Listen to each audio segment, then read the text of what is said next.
What's going on, everybody? This is AJ Capasso here from Coventry Circle Paranormal, and I'm your host for Talking with the Source. I'm here with my good friend. It's Robin from Paranormal. I'm talking with the Source. Only you. Like, I don't understand why you have to do such a weird intro. I can't just be normal, you know what I mean? But you're just one of my weird friends, and I have to, I guess. Well, that's it, isn't it? You know what I mean? But you did copy my haircut. I did. Yeah. I did, but it's all right. I have a ponytail. So, that's all good. But listen, hey, we have some awesome guests today, and I want to get to it. But first, I just want to shout out a couple things. I just want to shout out Global Ghost Hunt, www.globalghosthunt.com. If you have a team, if you are a researcher, and you want to register to be with the Global Ghost Hunt, it's going to be a live stream from around the world with all different teams. It's going to be a 10-day event. It's going to be 5 in May and 5 in October. It's going to be awesome. So go to www.globalghosthunt.com and get all the information there. And man, please go ahead and introduce our guest. First of all, Nando's in. Hey, Nando. Yeah, our guests tonight are a group who I got to know pretty early in the podcast field. One of the first people I basically contacted whenever you brought me in, AJ.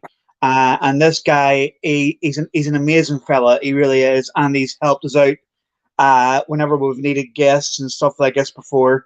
And I'm just super pumped to have him and his team back on again. So we have Enlightened Souls Paranormal, Mr. Mark the Legend General Lee, along with Sean and Barb.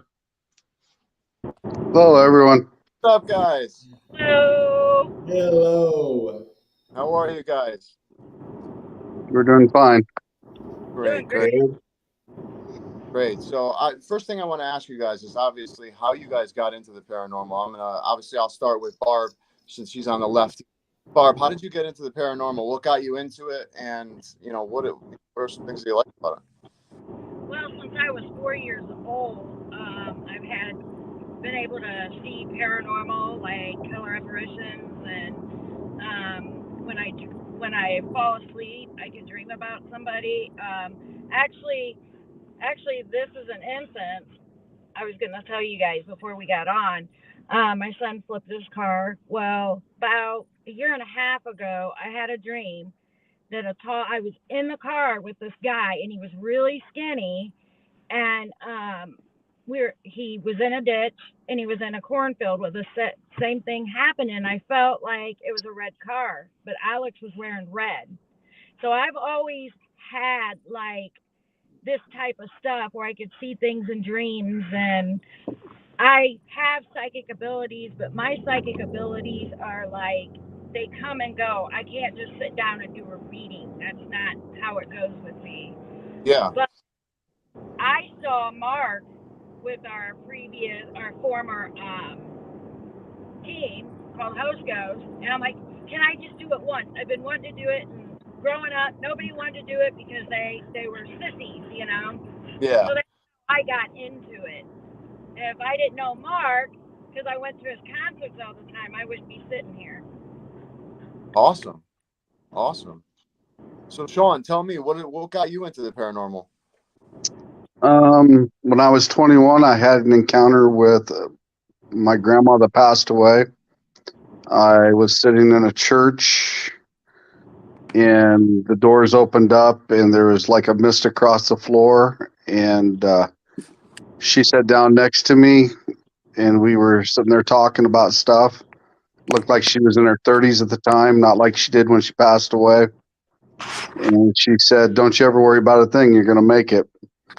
And then ever since then, I've been able to have visions, see things in dreams. I can pick up on people's thoughts at times.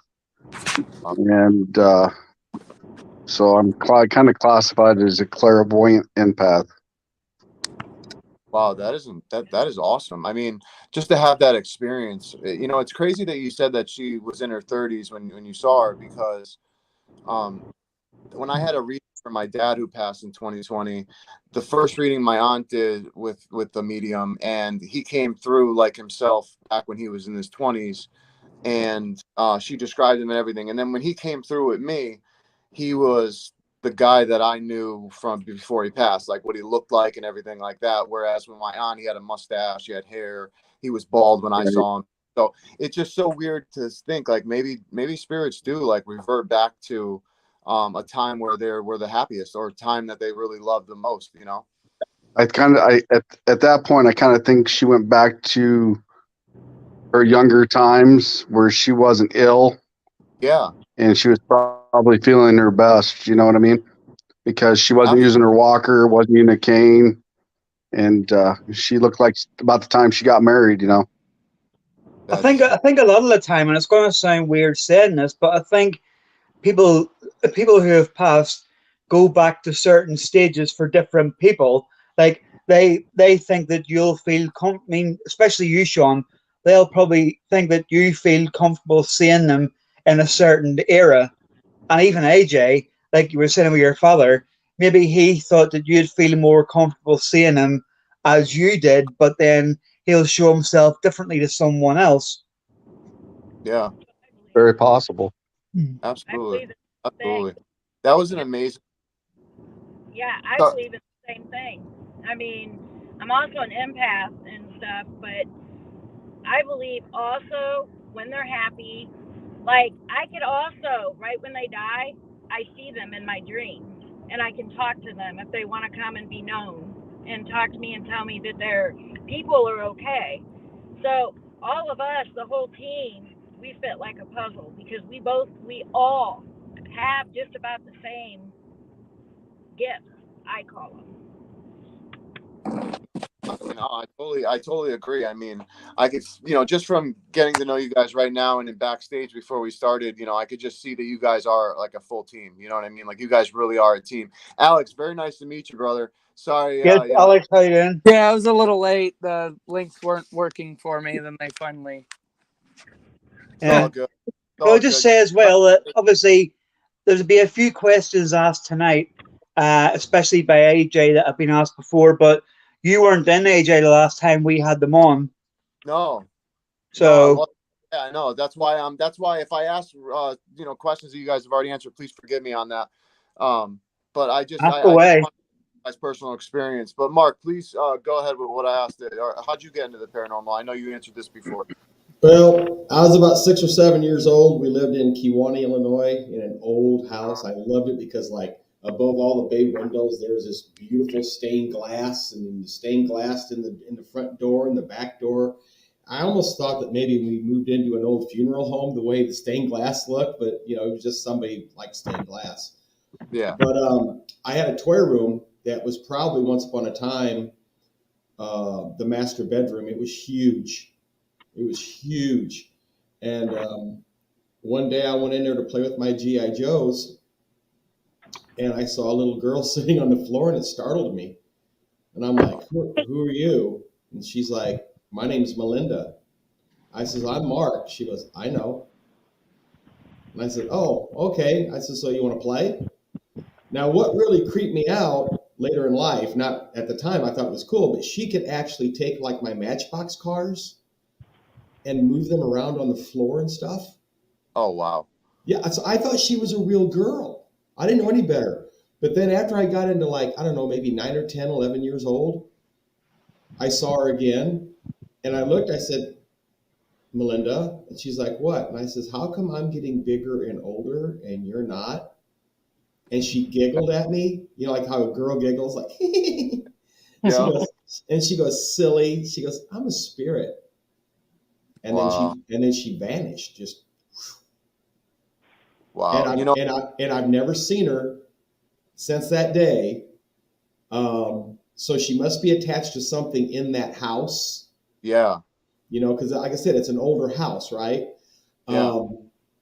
But I remember there was one room, because I was always into science, right? As a kid, I loved my lab kits, my beakers, and all that stuff. Well, my mom gave me one room in the basement. It was it was probably the cleanest room in the basement. And we swept it out, cleaned it all up and everything, got some tables in there and some light. My dad owned a construction company, so he put some lights in there for me. And I always remembered, I didn't think nothing of it at the time, but I remembered that when I used to go into that room, there was always like a 20-degree temperature drop. It was always colder than the rest of the basement. And I didn't think nothing of it. I said, okay, it's the basement. It's just a little colder. Yeah. So now that I'm doing what I do, I think there's a portal in that room. I wouldn't doubt it. And I think that's where she came from. Yeah. Good. I had a similar experience when I was younger, and it was with a boy and a girl in my aunt's like boyfriend at the time's house, and I used to go and play hide and go seek with them, and like I would always go and hide, and like someone like an adult would always find me crawling into some place that I shouldn't be crawling into, and they would pick me up and be like, "What are you doing?" And I'd be like, "Oh, I'm just playing with your nieces," and they'd be like, "Okay, we don't have any nieces, we don't have nieces and nephews," you know what I mean? And Right. it was a weird incident, so I could totally understand. I could see her clear as day in my mind right now. So I know what you mean when you say like you honestly thought she was a real girl. So what was amazing though is I used to tell my mom, "Hey mom, that little girl's in my toy room again," and she'd always goes, "That's nice, honey. That's nice." You know, I thought she was just blowing me off. You know, well, come to find out that two of my aunts were clairvoyant, psychic. I don't know if they were psychics, but they could feel, they were definitely sensitives and stuff like that. Yeah. So that's been passed down. But I've learned from visiting many psychic mediums and people like that I am what they call a Hyoka empath. Okay, I know what that is. So I have two gifts. One is, and my team, Alex is already smiling because he knows it's coming. When it comes to my team members, I know what buttons to push to irritate them to the point that they want to prove me wrong, right? But while they do that, what they don't understand is they're bettering their abilities and bettering themselves.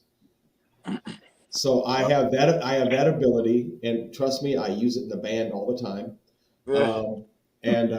The other ability that a Hyoka has is that we can heal through laughter. Oh wow! So I also have healing abilities, and I don't know if I told the team this or not. Maybe I did. But my wife a few years ago was diagnosed with what they call fibroids on her female parts, right? Yep.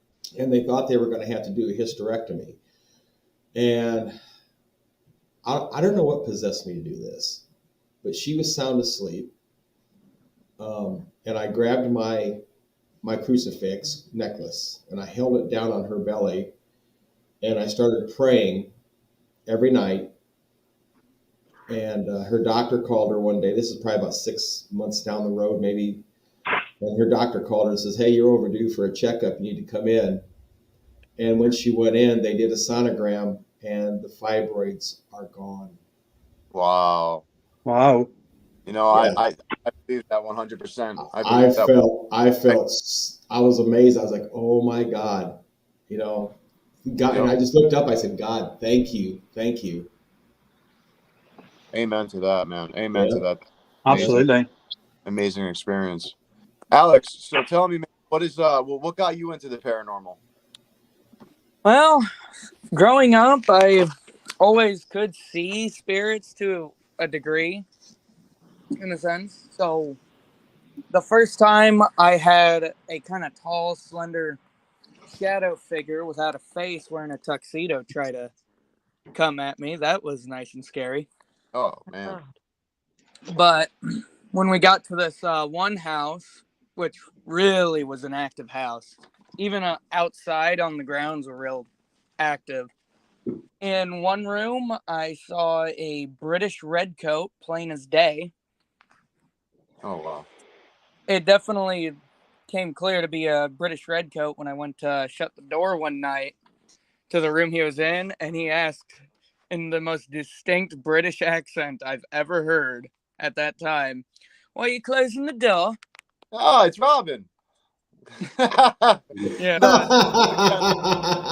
All I sorry. could think of, right when I heard the "Why are you closing the door?" I was just like, "Nope." Shut Oh, that. yeah, That's absolutely.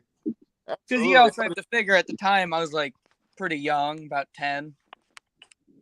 And then another time at that house, there was a Native American on the outside, pounced the glass to one of the rooms, and when I like jumped and I ran a little bit, I looked back. He was laughing as he was fading away. I was like, "What?"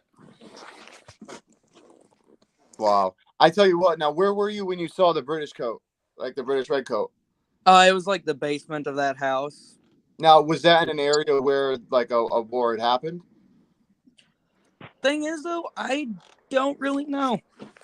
Well, it was in Chillicothe, Illinois. It was my house and Yeah. my husband's, and there was so much. I wish we could go investigate it so bad. Things would move. There was a tall man that do running high knees. Yeah, he was a real tall shadow figure, and he'd run from the garage past the mudroom and in past our bedroom and then just vanish into the living room because it was an open concept. The house was a living room, and that thing, he ran like the Nutcracker with the high knees, and I saw an apparition of a little girl at the foot of the stairs holding a blankie, and she was in full color. Yeah, that's the creepiest. I don't care what anybody says. You see a little girl, that's just the creepiest thing to see in the paranormal, in my opinion. Now, actually, another experience that did kind of, because I didn't decide to join the team until like years later, like a year after they started it. But back when I was in basic training for the U.S. Air Force, there was this one time I was doing night guard, and plain as day, I saw what looked like an MTI, drill instructor, Yeah. go walking into a room called the day room. When I went to go check, the door was shut and no one was in the room. Oh, that's creepy. He just straight up vanished. But then again, this was also in one of the barracks where these are really old buildings from the 70s. Yeah. So you never know what happened there. I was about to say, yeah, you never know what happened there. Yeah, you're absolutely right. Very base where a lot of what happens on the inside tends to be kept hushed. Yeah. Wow. Who knows? There could have been a whole Full Metal Jacket incident there where someone smuggled some rounds or something. You never know. Yeah. Hey, yeah, you're right. You never do know. Who knows where we'll there. Oh, yeah. The house was in Chillicothe, Illinois, and it was it was built in 2004. So I'm thinking it was like Indian territory because he saw smoke signals too. Yeah, I would also during the day Oh, wow. Smoke from like campfires when there's no campgrounds off in the trees. Oh, that's creepy. For sure. It was like one of the most active Native American grounds I've ever seen. And Mark's like, I'll just knock on the door and ask them if they got paranormal activity. I'm like, oh God. Yeah, right. And one thing is, friend. He'll just ask people. So that, right, Robin, you just go into stores and be like, I'll do it. I mean, why not? Why not, right? Well, that's it. I mean, at the end of the day, I the odd time I go in somewhere, it could be a shop, a house, or whatever, and I'll see something out of the corner of my eye, or I'll feel something, and I'll be like, you know, well, you don't ask, you don't get in this world. You know what I mean? Exactly. Yep. Absolutely. And there's a shop down the street from me. It sells all kind of like, cards and ornaments and Yankee candles and stuff like that. And they actually, I was walking around that shop one day, and I don't know why, but I just walked over to the woman at the counter and handed her my business card and went, "If you ever need me, let me know." And she said, "Do you know what?" She says, "All these candles are all glass." She says, "I come in every morning and there's 3 or 4 of them lying all over the floor, and they're not smashed. They're lifted and set on the floor." Mm-hmm. And I was like, "Right, well," and she says, "Yeah, I'll try and get you in sometime." So I'd be curious, Robin, to ask her, is there any particular scent of candle that is being put on the floor? Yeah, well, I was thinking that, but the thing is, the building that it is was an old bank, and the bank shut down, and then obviously this shop took it over. But there's a basement in the shop, and I haven't been down yet. But she says all the old bank vaults are still there. Well, she said to me that she thought it was a guy. She calls him Tom, and she's not psychic or anything like that. But she says it's definitely a male, and she calls him Tom. That's interesting. It is. So yeah, the town that Barb's talking about, Chillicothe, is literally right on the Illinois River. So there were a lot of Indian settlements along the river. We've encountered quite a few American Indian spirits when we go down to that town. Yeah. We went to one house, and what was amazing was we actually had, the little lighted cat ball, the little round cat ball with the lights in it. We put one on a chair, and Alex started setting the camera up, and before he could get the camera even turned on, the thing rolled off the chair onto the floor. Yeah, I'm still mad at that one.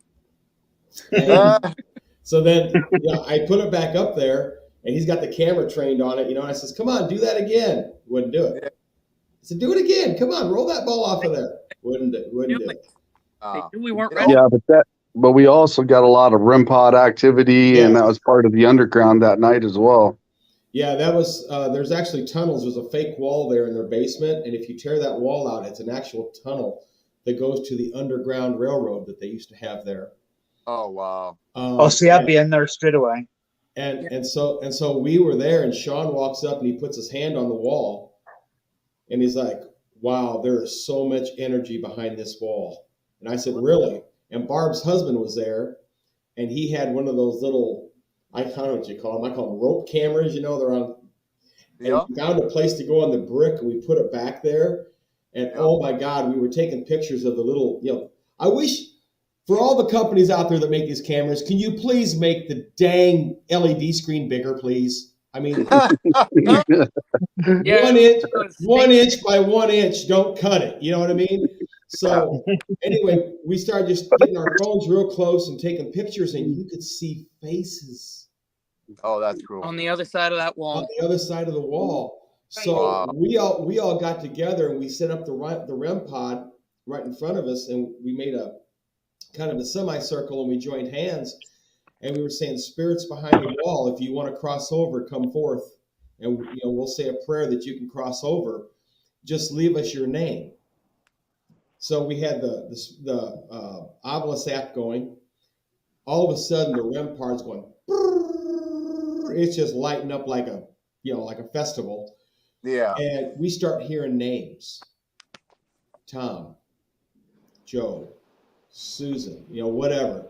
We ended up with how many, Sean? 22? 23. 23 names. Wow.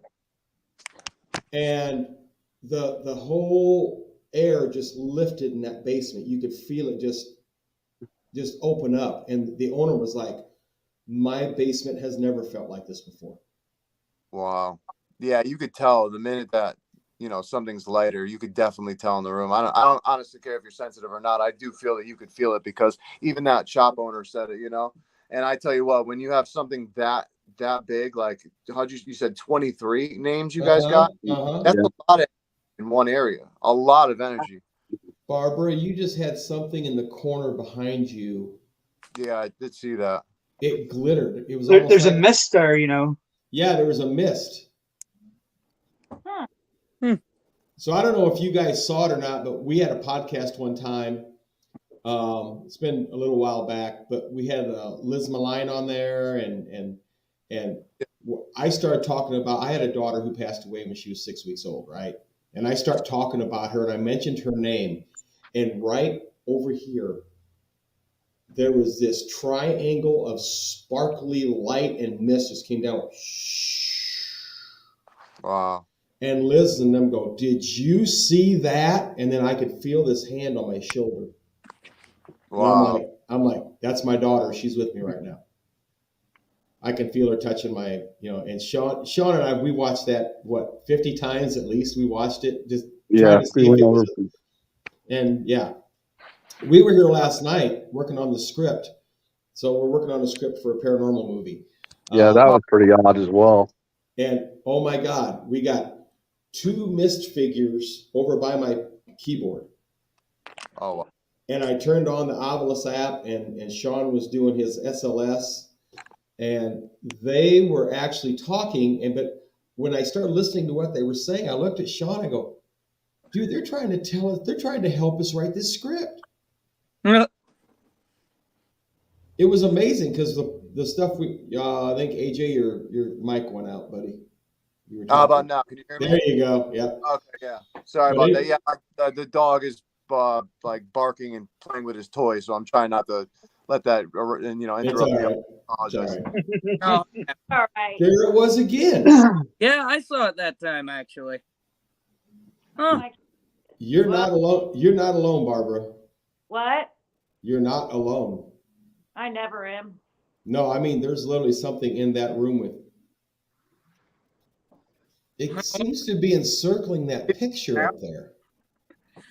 What is that? Roscoe? Yeah. That one? Yeah. It's around that picture. Yeah. There's like a faint black shadow around it, isn't there? Yeah. Yeah, I see the shadow. Yeah, I can see it. So that's Mr. Laverday. That's her dog that she had to put down. Yeah. Hey, Brian. What's up, Brian? Hello. Hey, Brian. And Tell me, what's your guys' opinion on animals, on animal souls? Do you believe that they go through the same process that we do, or do you think that it's a different process? And do you guys believe that maybe there's reincarnation, that we can swap into animals or something along those lines, or just other people? What do you guys think on all that? I believe they go to heaven. I believe they go through a similar process, yeah. Because Yeah. I distinctly remember All dogs go to heaven, we had a dog. back or something, Yeah. in a We had different. a dog though, back in the day that passed away, and I could, because this is back when we had that German Shepherd too. But there was another dog that passed away. Her name was Taylor, and she had died. And after that, I distinctly remember hearing like claws walking on a hardwood floor, like dog claws. Yeah. But there was no dog walking around. Yeah. I heard it. All I gotta say is my dog here, for a shelter dog, she has just like some of Roscoe's qualities. Like she's like Roscoe all over again in some aspects, and it's so weird because she is such a good dog, and it's like, whoa, did he send us this dog? You know? Yeah. Oh, Brian has a pic of a dog spirit. Yeah. Oh, okay. That's awesome, bro. So what I feel is, I mean, when you stop and break down the science of what we do, right? Most of our instruments pick up magnetic fields. Mm-hmm. Our energy inside of us, our human bodies, dogs' bodies. I mean, I've even had a REM pod go off when a moth flew too close to it, right? Everything has that energy. I believe that energy can go from one form to another form. Yep. But do we have the choice? I don't know. Yeah. There she jumps up. So well, Mark, we've seen animal spirits through the cemeteries when we've walked through them. Oh yeah. Oh yeah. Yeah, dogs, shadows of dogs running through the tombstones and stuff. Yep. And I'm like, did you guys just see that?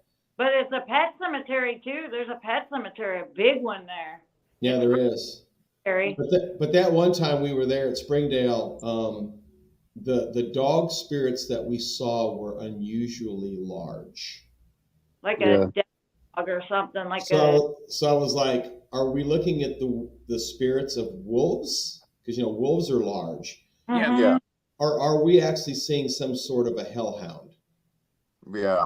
That's what I meant, hellhound. Yes. Or a protector of the graves or something. Or protectors, right? Because what was weird was we heard coyotes, coyotes doing their thing, and then these large dog shadows started running around, and then you didn't hear the coyotes. Wow. Probably taking them out. So I do believe they're on this land. Or they just went back in the den and said, "Hey, we need to seek shelter. There's something out here that's going to get us." Yeah. Absolutely. Yeah. We can always speculate, but yeah. Speaking of that, actually, there is also a kind of wolf-like entity of some kind in our backyard. Back when the cornfield was up, I'd see it occasionally through into the corn stalks, and it was standing on its hind legs, 8 foot tall, yellow eyes. That's a regular occurrence actually in certain places. What is it, Dogman? I think it is a cryptid. Yeah. Yeah. I tell you what, I hear a lot of things about the yellow eyes and stuff like that. So it's weird that you said that. Yeah. I have a friend that's really into cryptids, and he talks about it to me all the time. And I couldn't imagine seeing it. Let's put it that way. That would freak me out. Seeing an 8 foot tall, yellow eyed man/dog or whatever you want to call it. That would. Thing is, though, at first I thought maybe it was a spirit animal guide thing, but thing is, though, I haven't really seen it since that cornfield has gone down. Plus, I haven't really had the time to stake out there, look again, see if I can still see it. Yeah. So I'll be honest. If I saw a human with a dog's face or something like that on it, I would just go, "Hello, Anubis." Yeah. Mm-hmm. Yeah. I love my wolves. You wouldn't look I at love my wolves. like no Anubis, though. Now tell me, what is one of the places that you guys have that investigated that was your most intense investigation? Actually, we've had 3 good ones here lately. Yeah, we've actually had quite a few. What stands out to you guys about them, though? I would say the one on Halloween night is the first time I actually, how do I say, ghost righted. Because the father was trying to communicate with his daughter, and I kept feeling him moving my arm and stuff. Yeah. And I sensed that he might have had a heart attack, and the lady verified that as well. Wow. And I started doing that, and she was asking questions along with Mark, and I kept coming up with some of the answers for it. And it wasn't a bad spirit, but it drained me pretty much that night. It was a draining experience for the first time doing that. I can imagine. I'll tell you what happened. We went to this girl's house. She had things that were going on. Hi, Anna. Hey, Anna. We went there. She's actually a friend of mine, and she follows the band around every now and then. Awesome. And so we went to her apartment, and we walked back to the back bedroom, and there was that's where the energy was. You could feel it. So set up a REM pod on the bed, right? Set up a couple cat balls on each corner by the pillows, and cat balls started going off. And I'm like, hello? You know, I turned the Ovilus app on, didn't get nothing. I said, hello, don't be afraid of us. We're not here to hurt you. And all of a sudden, you know, the REM pod got a little hit, you know, like a little green light flashed a couple of times, like they're testing it out, right? Yep. And Sean goes, we need to figure out who this is. So he went and got a tablet and he laid it on the bed. And he told this spirit, you can use me as a tool to communicate to the lady that's in this apartment. Yeah. So she started asking questions, and all of a sudden Sean's like just looking down, eyes are closed, his hand starts going around on the paper, and he starts writing. Now I know Sean's handwriting, right? He could have been a doctor, it's so sloppy. I mean, this handwriting was legible. And he's writing, and it said like,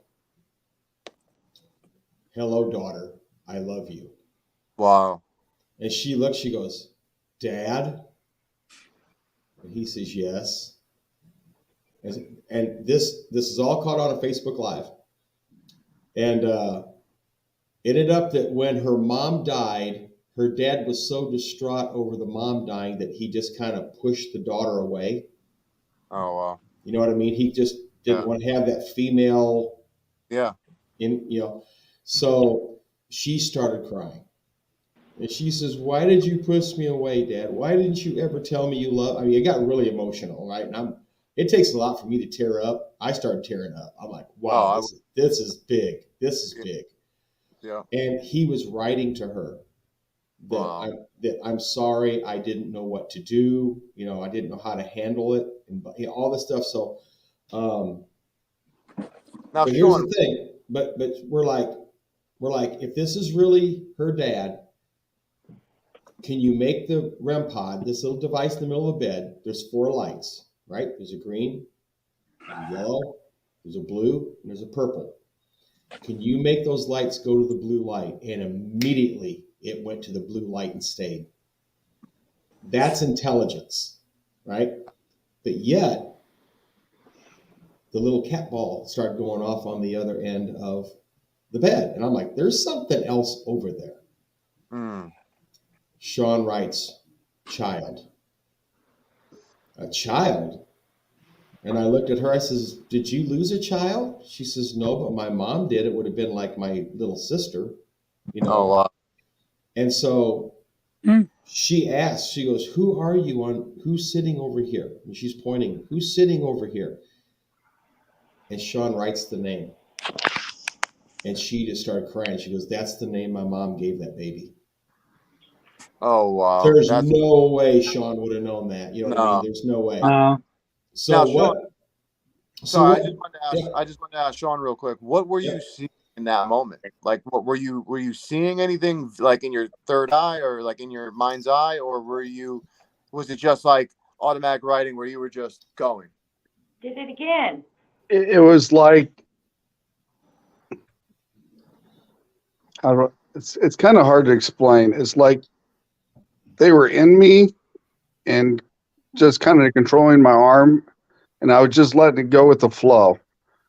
I wasn't really concentrating on anything else. I was just trying to keep my mind clear and listen to what the spirit was telling me at the time, and just totally tried to be in a relaxed state. And I think the more that I did that, the more energy it was trying to drain of me. It wasn't trying to be mean or anything, but it was trying to get its point across. Yeah. But I've never seen Sean that drained. I mean, it was like he went 10 rounds with Mike Tyson. Oh, wow. He was so drained. So what I did, I said, well, if he's that drained, her dad spirit has to be very drained as well. So I went and I got my Tesla coil and plugged it in and filled that room full of static electricity. And oh my God, after that, everything went crazy. All the instruments were going off. I can't remember. Is the Tesla coil, does it give off positive or negative ions? Positive. Positive. That's what I thought. Okay. That's a great tool. That just shot up into that picture. Yes, going back. It's Roscoe. I think it is. That's so. That's so cool. Well, it's just like, But ever since we were there that night, I told her, she goes, well, what do I do? You know, when we were done. And I says, I would wake up in the morning and I'd say, good morning, Mom. Good morning, Dad. And good morning to whatever that little girl's name was. Yeah. And just say good morning to them and have a great day. And she says, ever since I started doing that, Mark, she came to one of our shows last week. She goes, there's nothing in the apartment. I mean, it feels awesome. She goes, it feels awesome in my apartment now. That was a full-on white flash right around that picture. Yes. It did it again. Now Yeah. that's not a car. That's not a car coming through your window. it might have been. Did the car go by out there? Because it is No. possible the reflection of the sun could have reflected off the car. Yeah, pay attention when the light flashes if there's a car driving by. Let's try to debunk it. Yeah, we got debunked. But see, here's my thing though, AJ, is I've seen the light come around the picture, right? Oh, so yeah, I've seen it go this way, and the last time it went up into the picture. I don't think, no, I'm totally with you. I'm not saying that there isn't something 100%. I just no. As an investigator, as a safety, because I'm a safety manager too for a large manufacturing company. If it's a car going by, the pattern should be the same. Okay. Yeah. You know what I'm saying? Yeah. No, definitely. Fine. Let's see if Barbara, you need to stand up. Why? Eh. No, just stand up. No. Because you look like the finish line at the Indy 500. You got black and white checkers on. Oh, geez. Oh, the pants. Get the flag out. Yeah. See? Look. That's the finish. Look at that. There you go, Barbara. Mark, Brian said. Angry grandma. I see. What if the car was a different shape? Or a different color? Yeah, that could be a possibility. It could be. Yeah, just pay attention. I'm gonna pay attention to that side because I did see it once and it didn't look like it was a flash from a car. But like I said, the last one I just saw like 30 seconds ago, 60 seconds ago, it looked like it was something by, but that could have just been that and not the same thing. So right. Yeah. I shut the blind, so we'll see. Oh, Because okay, cool. it did not look like a car because it kind of looked waterish. You know what I'm talking about? Like Yeah. like a gray. Absolutely. Robin, go ahead, man. Ask a question. No, I was just going to say whenever I seen it, it was like a white light that was around the picture, but it wasn't touching the picture. It wasn't going through it. It was only going around it.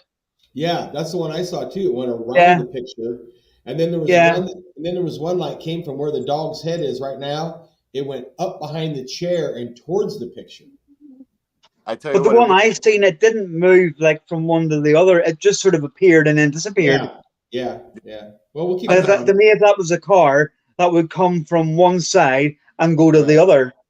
Right. It wouldn't be the first time on this show that's happened. Trust me. I've had it happen on my end. We've had Patty Negri have a full-on light anomaly come over her head. I mean, I love it. I'm so happy that this has happened, and I hope that we can catch it on camera. I'll put it full screen in a minute. Yeah. But so Robin, go ahead, ask a question, man, because I'm gonna keep asking questions if not. Well, you ask away because I've had the podcast before where I've asked all the questions when you weren't on. So you ask what you got to ask. I'm just intently listening. I want to ask Alex a question. Alex, so when your abilities are active, or when you're out in the field, what is it that you experience with your abilities? Like, what do you see? What do you feel? Like I was asking Sean, is it in your mind's eye? Like, do you feel something's taking you over? It depends, really. I mean, I know the recent one had a few things where I was kind of sensing a spirit walk past and getting chills.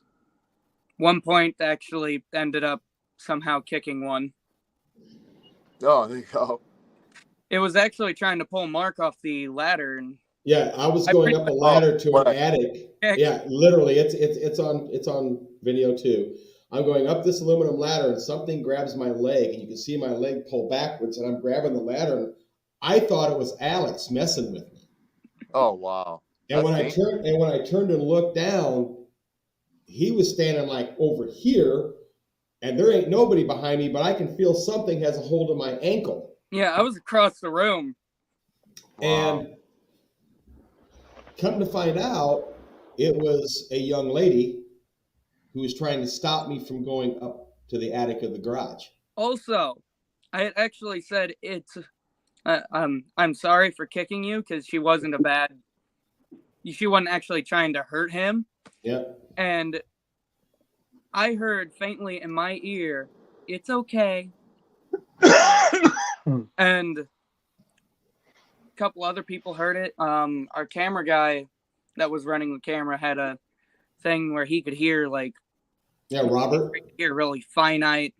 Yeah. And he even heard it. Yeah. He even said, he ain't lying. He goes, I heard it. I tell you what, I love when I get audio evidence like that, like EVPs or anything along those lines. It's so fascinating, because it's like, consciousness has to continue on. That energy, like you said, it goes to different forms. I totally believe that, because energy, can't be destroyed. So I totally believe that. Now, I wanted to ask actually, Sean, real quick, when you have your dreams, right, where you have visitation, stuff like that in your dreams, or things in your dreams, do you believe that consciousness can go outside of the body when we're sleeping? Do you believe that? Oh, yeah. Most definitely. Oh, yeah. Most definitely. Astral projection, yes. Mm-hmm. Yeah. Yep. Now, you believe that astral projection is actually the consciousness of our body leaving that body, is what you think? Yes. It's your energy leaving to, how do I say, to see what's out there on its own. Okay. But we also don't have to be sleeping for that to happen. No, not at all. I can, AJ, I can do that sometimes, and I don't like doing it, but I can do it. When I was getting, it was either the 8th or 9th Menike rite, I went astral projecting, and I was going through the universe. And I was out for 30 minutes, actually. That must have been an intense ride. I'm going to be honest. That had to be intense. Weird. But yeah, me and Alex have both went through the Menaki rites. Oh, man. See, to the point we can give them now. That had to be intense. That had to be awesome, though. There's some really interesting things you can find when that happens. Now, have you ever accessed the Akashic records and stuff like that? Oh, yes. Yeah. Mm-hmm. What is that like? I got to ask that question. To me, it's like learning something new. It's like your guides are coming forth and telling you things. Oh, yeah. It's how. Love it. When I was going through it, that's how I learned my guides, who they were. And some of the things that I've learned as well is through my guides and etc. Yeah, it's very interesting. One of my guides is Mother Mary. The spirit animal I was kind of referring to, which can kind of shapeshift, is a entity known as fFounder. That would kind of came from like a Nordic origin. And I actually learned of a new guide yesterday. Yesterday I got involved in a car accident. I know. I'm so sorry to hear that, man. I'm glad you're okay. I'm actually very lucky to be going through that with barely a scratch. I'm not even really all that sore. And I had rolled 4 times. God bless you, brother. Thank God you're all right. Yeah. No tears left the pavement. My arms were like this. Yeah, I would have probably been like that. I mean, then again, your fear kicks in and you probably would be like, but luckily you didn't. So thing is, though, it felt like something had grabbed my wrists forcefully and forced my arms to cross like that. So do you believe it was your guide protecting you? Oh, yes. This was this new one, actually. I still need to meditate to figure out who it is. But when I climbed out of the car... All of you, I wanted to ask all of you about meditation real quick. Do you guys all meditate? Yes. Mhm. Oh yes. I like that. Never That's awesome. chance. I But when think that I was in the car, in my right ear, I distinctively heard a French woman say, "It's all right now. It's okay. Everything's fine." As I hung up from 911 and the cops were pulling up. You know, that's so crazy that you said that, because when my mother got into a car accident one time, and she actually had a paramedic that was in her car giving her oxygen. And when the cops came, they were like, there was nobody there. And she was like, yes, there was. There was somebody who took me out of the car. There was someone who gave me oxygen. Like, there was somebody here. But according to the police, nobody was there. It was just her. And they think that she was just, you know, whatever, unconscious or hit her head too hard or whatever. But my mom is a very logical person, doesn't believe in spirit type stuff. So when she told me this, she was freaked out. And I was like, well, looks like you had a little incident there. But Barb, I wanted to ask you about your gifts. What do you see, feel, hear? What is it like having your gift? Well, when I was like 4, it scared me at first because I didn't know what was going on. Because obviously, when you see something like that, you're like, whoa. Well, back to the car accident thing, I hit a horse. Well, the night before, I know that's funny, who hits a horse? Barb does. But I was like, the night before, I said, Alex, this is how I feel like I'm going to get fired or something. My stomach was like really weird feeling. I'm like, I don't know if I should go to work. And I was like, oh, I'm just doing it again. I'm probably overthinking. Well, I went to work, and on the way, I rounded the corner. I was going my speed limit. I wasn't speeding, and there was a horse standing right in the middle of the road. I hit it, and I seen that horse come towards my windshield. I'm like, oh no, I'm dead. Because I saw the shadow. It had hit my windshield. I just got a little bit of glass, not much. But when I looked over, there it was. I couldn't see his face. And it felt like I was going in slow motion. I look over, and he's holding up my windshield, and he goes, let it go. Then it just went whack and hit it, and my car was a mess. So I feel things, like, because I got empath and clairvoyant, and like I said, it actually, you know, a lot of times it made people think I'm crazy, weird, but when I actually say what's going to happen, they're like, oh my, but they don't want to admit it, that I actually called it out, what was going to happen. But that's the thing, though, with mine. As I was leaving home, I had a weird feeling that something weird might happen, like something might be going down today. And the accident happened at 4:44. Oh, wow. Yeah, because he called me right after, and it was 4:44 on my phone.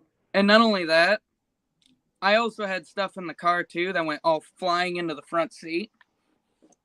All of that just went around me. Didn't even go and hit me.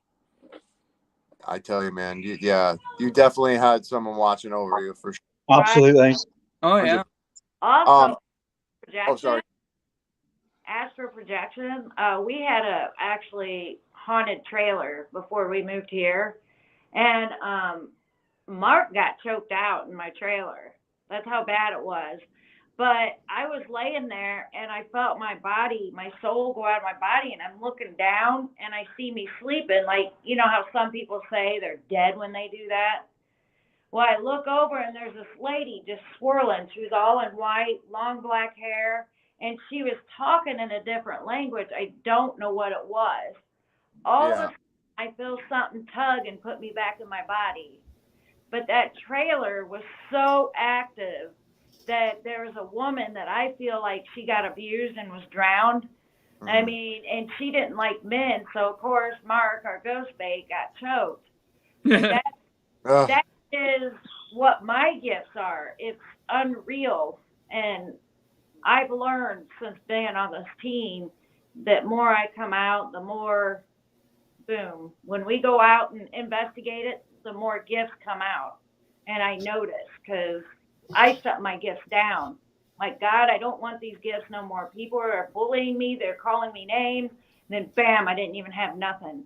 that I don't know what it was where I said, God, okay, I'm ready to do this. And then bam, they were back. It was really odd. So I just tell people out there that are going through like what I did growing up, and what I believe in too, the people with most of the gifts were bullied or abused, or something happened to them majorly as they were growing up. And they found their spirit guides and God and get them through. I don't know what you guys believe. Yeah. No, I totally believe what you're saying. I totally believe the same thing. What I wanted to actually ask, this question goes into what you were just saying. Brian said, how can you tell from paranormal experiences and mental disorders? How can you tell the difference? And he said, do you find a connection paranormal experiences and schizophrenia or other psychological delusional conditions?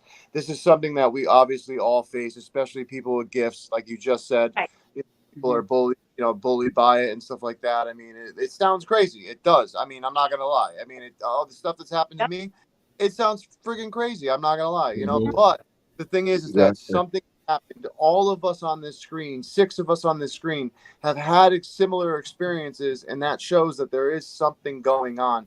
But I want to know, how can you tell from paranormal experiences to mental? Go ahead, Mark.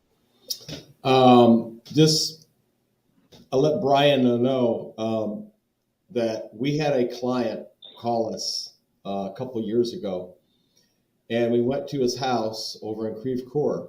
Oh, Chris. And Chuck. We'll call him Chuck, okay? Well, Raymond. And anyway, we went there, and we went to his room, and he said that, he was having this thing talk to him. And I said, what does it look like? He goes, oh, it's kind of like a shadow. Sometimes it's kind of like a fog, he calls it, And I said, okay, and so we went in, we set up some instruments and stuff. We got a couple dings here and there, but nothing substantial, And his mom came out, and she said that she'd actually seen things move across the kitchen table by themselves and stuff. And wow. I'm like, okay. So we really didn't find nothing that day. And then it was one afternoon, I don't know, maybe a month later, a couple weeks later, maybe. And he calls me, and he goes, hey, Mark. I go, what? He goes, man, this thing's freaking me out, dude. And I said, what? What's going on? He goes, well, he says, it looks like Mr. Burns from The Simpsons and is telling me to kill my mom. Wow. And I'm like, dude, stop. He goes, what? I says, I says, number one, do you watch The Simpsons a lot? He goes, yeah, I like it. I said, okay, so it may be trying to influence you by looking like a character that you like. You know what I mean? And I said, so what I want you to do is tell it no, and tell it that it cannot affect you anymore. It needs to leave. Tell it needs to leave. And so he did that while I was on the phone, and he goes, okay, it went away. And I said, okay. So I was over in that town, and I stopped by the house, and his mom was home. And I sat down at the kitchen table, and I says, can you tell me some information about your son? And she says, what? And I says, has he ever had mental episodes? She goes, yeah, he's been in and out of institutions, And I said, okay. And I says, well, I'm here to inform you that I'm not going to call the police, right? I said, but he did call me like a week and a half ago and tell me that something looked like Mr. Burns off The Simpsons, and it was telling him that he had to kill you. She goes, again? Again? Wow. Yeah. So that's when I knew, Brian, that we were dealing with a more mental disorder than an actual haunting. Oh, yeah. But I still had the mom saying, no, there's something here. Yeah. I know, sure it wasn't making the mental situation of him any better. Well, anyway, he got put into a mental institution again, and this time apparently they gave him the right medication or whatever they need to give him, because he is almost like a normal person now. You know what I mean, as far as his logical thinking and everything. That's good. You're right, Brian. The brain. Yeah, I agree with Brian. Yeah, the brain is absolutely. Now, sometimes, though, it might not even be a case of mental issues. It could just be looking for attention. We've had that, too. Yes, we have. Yeah. Yeah. Mr. I mean, Hicks over in Chillicothe, for instance. And the thing too is, I also have a lot of people, and I believe in God. Mark believes in God. Our team believes in God. But I also have one person that said, "Oh, well, yeah, they're spirits, but they're all demons." yeah, I hear They're that a lot. they're not anybody, because when they cross over, they cross over. And it's like, well, then what do you explain of the good things that happen, you know? And I do think there's something, because my mother, she never got diagnosed per se, but you could tell the schizophrenia, what have you. Well, I used to be Catholic only because of my ex-husband. We went to midnight mass. And, you know, if you're Catholic, you could take the bread and wine. If you're not Catholic, you do a blessing. Well, she come up for a blessing, and you should have seen that priest face. It looked like he saw a ghost. It was so bad. So when the mass was over, he went running out to greet people, and I'm like, wait, you know. So I go up to him, I go, "What is wrong?" "There's something wrong with your mom. There is something inside your mom. There is something wrong with your mom." And I'm like, whoa, maybe that was it. Maybe she was possessed, and that's what caused her to abuse me and stuff. That's what I'm trying to think, because that, if you could have saw that priest's face, it was just wow. Deer with the headlights on, and I have a little thought process that I want to throw at you guys. So what if schizophrenia, what if these mental disorders that we have, what if it's really a spiritual aspect? And what if it's not really a mental disorder, but science just hasn't obviously acknowledged anything of this paranormal or spiritual field in any way? I mean, because my father had schizophrenia. I mean, and he was normally go to work, he'd be fine. But when we'd be sitting watching TV at nighttime, I mean, he would just turn and look, and he'd be like, "You didn't just see that guy with a top hat just walk through the kitchen?" And I'm like, "No, Dad, what are you talking about?" And he's like, "They're right here. Like, there's a dog sitting next to me. Like, you don't see this black lab?" And I'm like, "No." And he would get frustrated. He'd be like, "How do you not see this thing?" You know, and like, it always made me wonder. And my dad was a very good person, but also growing up, he was involved with the mafia type stuff. So he did some very bad things to people. So it always made me wonder, like, could it have been a demon that attached itself to my father? I mean, my dad snap, his eyes would go completely black. I mean, it would be not him. So it always made me wonder, like, is his schizophrenia something more? It's something that always just to think about. But obviously, who knows if we'll ever scientifically be able to understand this whole spiritual field. But I think with us as investigators, I think we can get to some kind of a conclusion. That's a good sure. point. So, like we were talking about, each of us have our own energy. Yeah. So from a spiritual level or an energy level, can an energy level that's more powerful than my energy manipulate me? Yeah. Can they affect me and make me do things that I wouldn't normally do? I personally believe it. I mean, personally. Yeah. Yeah. I worked in a prison for 13 years. God bless you. My aunt does. I'll tell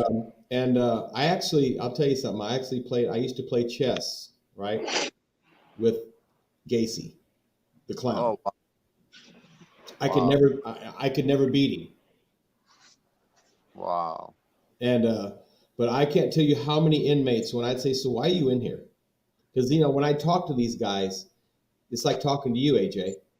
They weren't playing the big, the badass. You know what I'm talking about? They were just talking, just like playing. I said, "Why are you in here?" And they said, You want to be honest?" And I said, "Yeah, I want you to be honest. Why are you in here?" He says, "Something in my head.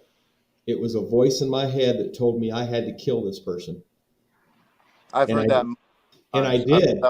And I did. He says, and then about 2 or 3 minutes after I killed this person, it's like I snapped out of a trance or something, and they said, I was like, what the hell did I just do? Yeah. Yep. I totally understand. Yeah, I know it's exactly what you're talking about. I don't know.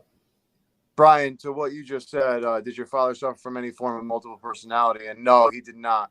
He had bipolar and he had schizophrenia. Unfortunately, he did not take medication for it because the medication, he said, made him feel really weird. But he was fully functional where he would literally go to work every single day. There was no, you would never even know this man even had anything like that unless you personally knew him, which was one weird thing. But hey, Emma, how are you? Someone else from the UK. Hey. All right. I just wanted to say to you guys, thank you so much for coming on today again. I really, truly appreciate it. I'd love to have you guys on again. And I apologize I wasn't able to be in the first podcast. I was at work. But thank you guys so much for coming on and sharing some of your gifts with me and, just with us and with our viewers. And Alex, like I said, man, I'm so happy to hear you all right. That's all that matters. Yeah. Oh, I'm telling you, the cops to EMS to the ER were all wondering, how the hell did I get through that completely? Yeah. Because if you actually looked at the car, it was only the passenger side that got mangled. The driver's side was fine. Yeah. And right there, I'm going to leave on that because honestly, that right there shows that we have more to us, that there's consciousness, that there is spirits, that there is something watching over us to, get our backs when we need it the most. And in that case, I'm sure you had a guide with you for sure. Oh, yeah. She's here. Just before we were talking about how, he needs a new car and that's what he should focus on. Pain in the too, because literally the day before I was discussing, after winter, I'm going to go ahead and get a new car because I don't know how I've got this one. Yeah, no, I guess the car was also kind of saying, hey, you're going to need this new car now. Yeah, you're going to need this now. So I'll tell you something, AJ. One thing that really led me to believe near-death experiences. So my dad, 3 years ago, he was suffering from dementia and Alzheimer's. Okay, so he was actually calling me dad. He thought I was his dad, right? Yeah, so it was the day before his 93rd birthday, right? We went to the nursing home, cake, ice cream, and everything. And he was up there. He was dancing with the nurses. He was having a blast, right? Yeah. And he come over and he sat down at the table and he looked at me. He goes, "Hey, Mark." And I looked at him. I went, "Oh, shit, you're cognitive." Because I hadn't had a cognitive father in like 2 years, right? Yeah. And he goes, "Hey, you got time to talk?" I go, "Yeah." He says, "Come to my room." So he walked down the hallway to his room and he sat on his bed. He goes, he says, "You ever been asleep or laying down taking a nap and you got this feeling that somebody's watching you and you wake up and it's like your mom or dad or brother?" I said, "Yeah, it happened to me all the time. Mom would always be standing there looking at me." And he says, "I had that feeling last night." I go, "What?" He goes, "I opened my eyes." He says, "And there was your mom, Uncle Bob, Aunt Gloria," naming his sisters. Wow. And I said, "Dad." He goes, "What?" I said, "They're all dead." He goes, "I know." He says, "Your mom grabbed me by the hand and she said, 'We're here to take you home, Clarence.'" And I said, "She actually said that?" He goes, "Yeah." And I says, "Dad, you just had a physical. Your heart, the only thing that's wrong with you is, your brain's kind of not shooting in the right neurons, right?" And I said, "But your heart's like a 20-year-old. You're just out there dancing like a 15-year-old with the nurses, And he's like, "I know," but he says, "I'm telling you, your mom said they're here to take me home." And I said, "Well, okay, maybe it was a dream." He goes, "No, it wasn't a dream." And I said, "Okay, well, let's go have some cake and ice cream." So we went out, had more cake and ice cream, cleaned up the place, and I told him, "Happy birthday. I got to go to work tomorrow." Next morning, I wake up, get dressed for work. My phone rings, nursing home. "Your dad was found dead in his bed this morning." Oh my gosh. Wow. They came to get him.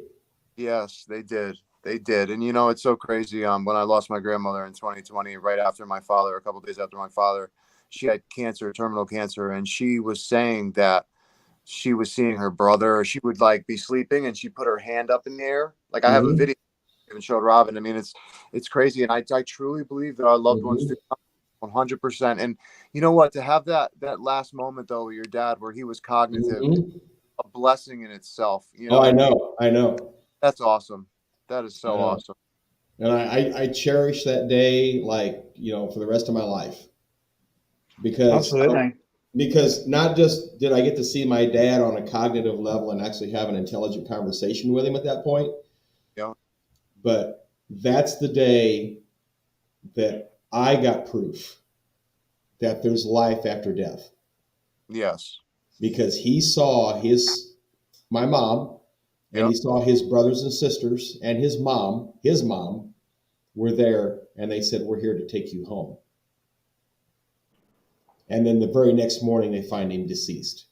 That blows your mind. Yeah. That sealed the envelope for me, man. That's like, okay, now I'm in this full bore. You know what I mean? I want to research and find out more. Absolutely. I totally agree with that. Turkey, Dad came over it. Yep. First got Sparky. Well, guys, thank you so much for coming again. I really, truly appreciate it. Barb, Mark, Sean, Alex, thank you guys so much. Absolutely. Thank you. Oh, it was a great pleasure. Yep. Thank you. Come on. I want to have some clips that we could show some people so that we can put them up on the screen and stuff. I just don't have a computer at the moment, so I couldn't do it this time. But next time, for sure, we are doing that, because I was watching your YouTube earlier, and you know, I'm very interested in seeing some stuff after we just had this conversation. So since you caught some crazy stuff on camera, and I'm super pumped to see it. So thank you guys. I truly appreciate you. I just want to say, Alex, you scored 10 points for wearing the right jersey today. Yep. Yeah. That's my band, Decade of Decadence. Exactly. I was about to say that. Anybody who's in the area tonight where Mark is, and that is... What's that? Where are you playing at tonight, the Mark? area you playing in tonight?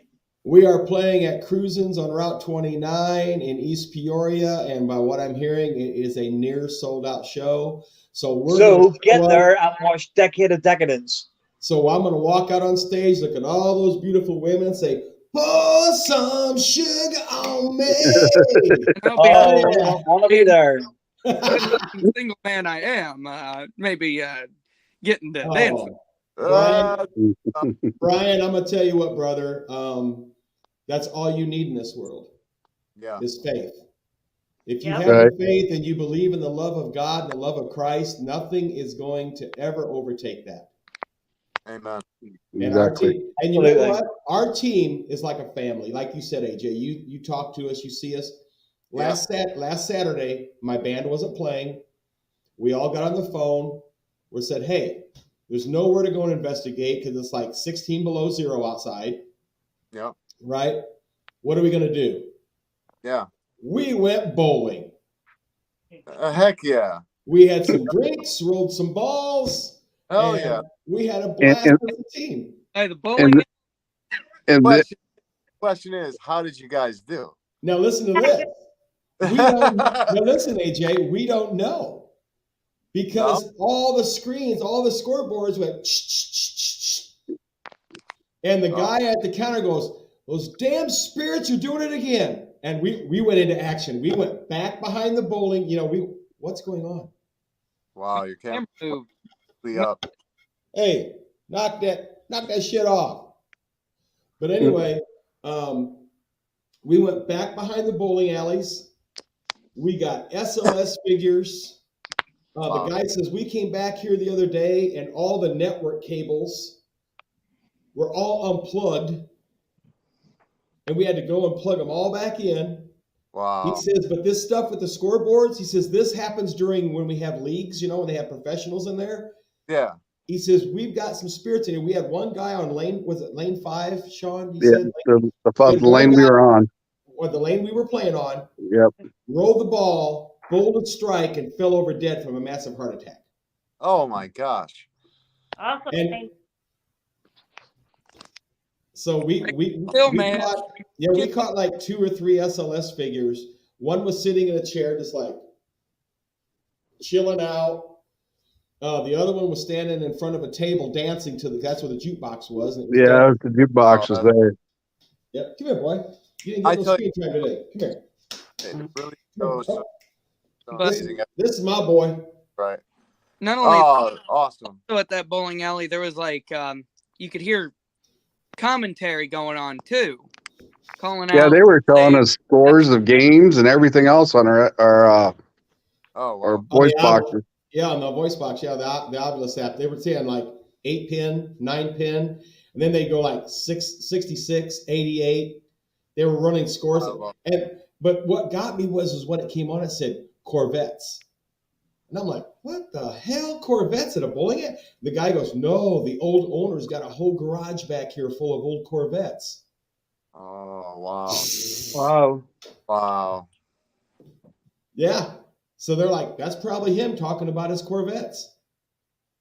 That is intense. That's awesome. That's awesome, though. I know. But we have a place we're going to, and it's right down here in a little town called Mossville. Yeah. And it is also right on the Illinois River. And we're going to go to this little bar because back in the older days, right next to where this bar was, it's always been called a watering hole, right? So there was a huge tree, and they used to hang people from that tree all the time. And they said that bar is so active with spirits. That's going to be fun. So I talked to the owner, and they said, yeah, you guys can come in. So I'm going to try to set up a solid date, and yep, that'll be another one we're going to go on. And January, and even in January 7th, we've got one here where I live at, where they found bones in the attic, and another team called us in to help them. Yeah, there's another team that's right here in Dunlap, and they went over there, and what happened was they bought this house. They were cleaning out the attic. And while they're cleaning out the attic, they found this box full of like old newspaper, like scrunched up newspaper from like 1960s, 1970s. They're like, wow, look at these old newspapers. And then they start unwrapping them. There were human bones inside the paper. Wow. So they called the police. The police came. They took the bones to do forensics on them, which we've never heard nothing back from that. Yeah, I mean, but in the bottom of that box, there was tons of envelopes for a Japanese man. You can tell. And I'm just wondering, did somebody mistake him for a Vietnamese? Because 1970s, 60s, 70s, that was the Vietnam War era. Yeah. Did somebody mistake him for a Vietnamese and kill him and cut him up and put his body in here? Possible. I mean, Who knows? That is crazy. So they're going to go with us in January, right, Sean? Yeah. Yep. You guys shout out where everyone can find you guys. Where you guys can go so they can find you. Well, we're on Facebook, Enlightened Souls Paranormal. We're on Twitch. Yep, we're on Twitch. It's Enlightened Souls Para. YouTube. I think. Are we still working on trying to get an Instagram? We're still working on that. Yeah, it's taking time, but we'll get it eventually. I'm probably gonna end up having to just create a whole new one on Instagram, because we had a young lady that was on our team, and we put her in charge of all of our internet stuff, and then she ended up quitting the team. So she was nice enough to give me 2 or 3 of the passwords so I could go in and then change them, and then we got where we're at. Otherwise, we'd have had to start all over from scratch. Yeah. Yeah, so, that's no. At least you got some of the past. Yep. So you can also find us on the Wolfpack podcast too when we have them. I was just about to ask about the podcast. Where can we find the podcast at? And we're working to try and get another podcast. Well, that's on Facebook and StreamYard. Yeah, that's on Facebook and StreamYard. Normally on Sunday evenings. Okay. But the last few weeks we've had investigations, so it's just been the investigations instead of the podcast. Yep. Okay. And I want to give a shout out to our new research team member, Mr. Tim Goins.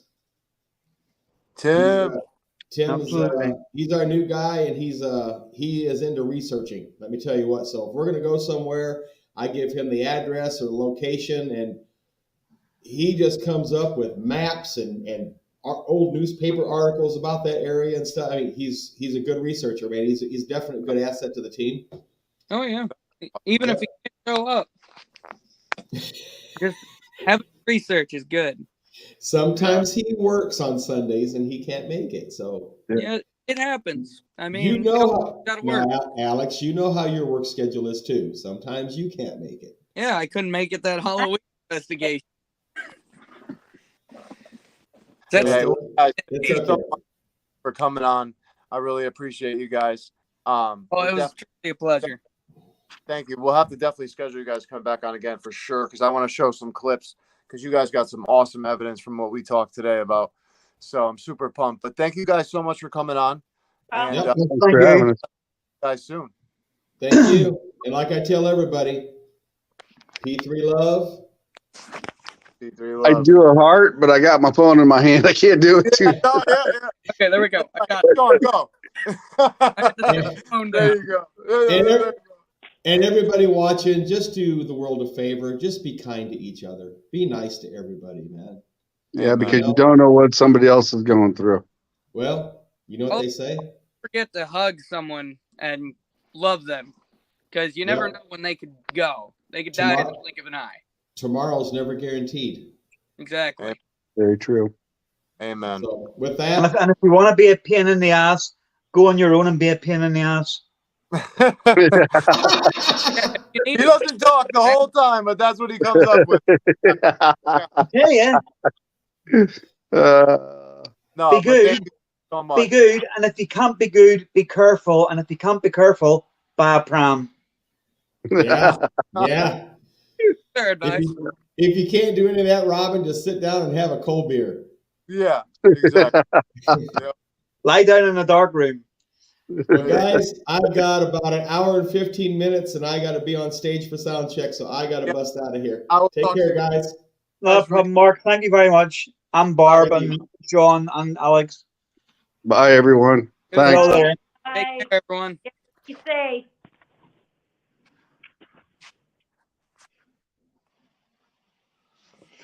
Wow, man. So that's totally awesome. I'm glad that I got to, get to actually talk to him this time. I was unfortunately at work last time, and I so wanted to be on the podcast that day, and unfortunately I was delivering, so I couldn't. But I'm glad that they got to come back on again. I want to have them on again, though, because I want to. Yeah, they're a really nice team.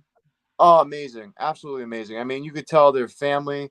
They're a family. They stick together, and that's something that's so hard to find nowadays. I mean, even with teams nowadays, you get people that are just shisty people, that are in teams together, that they're willing to sell out their own best friend.